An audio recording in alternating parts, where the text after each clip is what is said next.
It's my pleasure to welcome for another session of Tranzact's On the Record, William Zollars. Bill is the CEO and chairman of the board of YRCW, one of the largest global logistics companies in the world. And many economists, Bill, that I've heard from have said that it'll be 2010 before the economy begins its recovery. If, in fact, those predictions are true, that we're into the second, third quarter of 2010 before we see any turnaround, can you give us some insights how the trucking companies will survive 2009? Well, I think, Michael, it's a matter of just kind of battening down the hatches and riding this out. I think it's obviously very important to continue to take care of customers and provide kind of the world-class service that YRC is capable of and other companies can provide.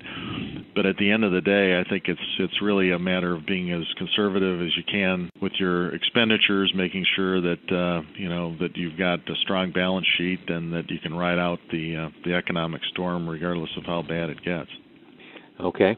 Moving on, obviously with the election concluded and we've got the Obama administration which will take the reins on the 20th of January, in the Congress and the Senate that obviously have stronger Democratic majorities.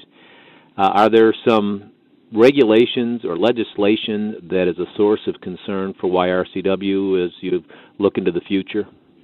Well, I think there are some positive things. It's a little early to tell whether these will actually bear fruit, but I think the stimulus package that's been discussed, although the specifics of it are still a bit vague, would be well received by the economy and certainly something that I think we need.